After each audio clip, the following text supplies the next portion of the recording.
Brand new day को आने में तो अभी काफी टाइम है, लेकिन उससे पहले प्रिपरेशन के रूप में सोनी और Amazon प्राइम के कोलैबोरेशन के साथ आ चुका है स्पाइडरमैन का नया शो, जो कि एक ऐसे स्पाइडरमैन की कहानी को अनफोल्ड करता है जो कि depressed, lonely, aggressive and Spiderman की पर्सनालिटी को एकदम ही ऑल्टर करता एक एंटी स्पाइडर है। तो जहां इस शो के मेन सिनॉप्सिस के बारे में बात करें उससे पहले हेलो व्यूअर्स, स्वागत है आप सबका हमारी एक और रैंडम वीडियो में, जहां आज हम बात करने वाले हैं स्पाइडर नोआ सीरीज के बारे में। अब देखो, ये स्पाइडरमैन भले ही एक डिफरेंट रियलिटी का स्पाइडरमैन हो, जो कि अपना कनेक्शन ना तो MCU के साथ रखता है और ना ही सोनी के स्पाइडरवर्स के साथ, बट फिर भी अगर स्पाइडरमैन के बारे में थोड़ा ठीक ढंग से समझना है तो सोनी की तरफ से ही आई हुई इनटू द स्पाइडरवर्स और अक्रॉस द स्पाइडरवर्स, ये दोनों ही मूवीज देख लेना, काफी हेल्प हो जाएगी इस स्पाइडी की कहानी को समझने के लिए, जिसके ऊपर ओरिजिन से लेके स्पाइडर नोआ की मेन स्टोरी तो ये सीरीज शो कर ही देती है। जहां कहानी फोकस करती है बेन राइली के कैरेक्टर के ऊपर, प्लेड बाय निकोलस केज। जहां don't be afraid after listening to this, because कहानी स्पाइडरमैन की ही है, बट राइट्स के इशू के चलते पीटर पार्कर और स्पाइडरमैन की जगह अपने मेन लीड को बेन राइली और दी स्पाइडर से डिस्क्राइब करता है ये शो। एंड यहाँ भी अपने स्पाइडरमैन की तरह बेन राइली ने अपने किसी करीबी को खोने के बाद इस great power with the great responsibility को पीछे छोड़ दिया था, बट अगेन न्यूयॉर्क में कुछ unwanted, even unexpected super human के इन्वॉल्वमेंट के चक्कर में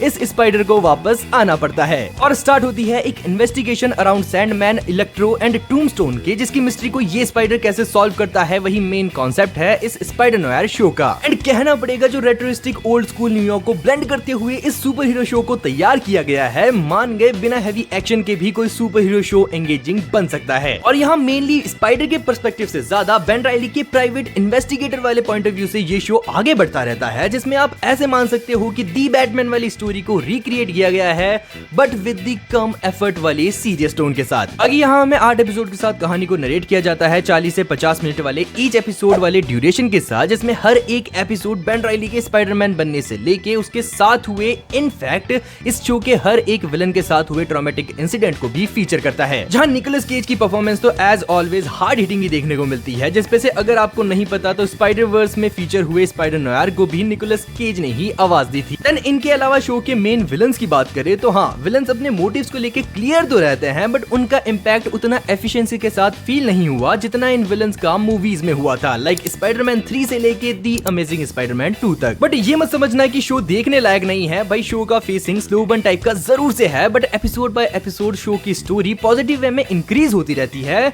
जो कि स्पाइडरमैन की स्टोरी को एक रिफ्रेश स्टाइल में हमें प्रेजेंट भी करती है। इनफैक्ट ये शो भले ही एक मैच्योर स्पाइडरमैन को फीचर करता है, बट इसमें ह्यूमर से लेके इसका टोन काफी लाइट हार्टेड रखा गया है, जिसमें जोक से लेके फनी एलिमेंट्स अपना काम बखूबी कर जाते हैं। ऊपर से ये शो 2 फॉर्मेट्स में आता है, colourful and pure black and white theme में, जो कि जस्टिफाई भी करता है 80s और 90s के एरा को, कि एक्चुअली उस टाइम कैसे लोग थे और कैसे हालात थे। सो इन सब का ध्यान रखते हुए स्पाइडर नोआ जेन्युइनली सुपर हीरो फैंस और कुछ यूनिक कंटेंट एक्सपीरियंस करने वालों के लिए तो मस्ट वॉच शो है। बाकी इसके ड्यूरेशन और एक्शन वाले डिपार्टमेंट को साइड रखिए तो ये शो बाकी इंडिविजुअल स्पाइडरमैन प्रोजेक्ट्स को टो टू टो टक्कर देने का पोटेंशियल रखता है। जहां एट द एंड अगर इस वीडियो ने आपको इस शो को देखने के लिए कोई हेल्प की हो तो प्लीज इसे लाइक और शेयर कर दें, और अगर चैनल पे नए हैं तो प्लीज इसे सब्सक्राइब भी जरूर कर दें। बाकी मैं मिलूंगा आपसे अगली रिव्यू वीडियो में। बाय।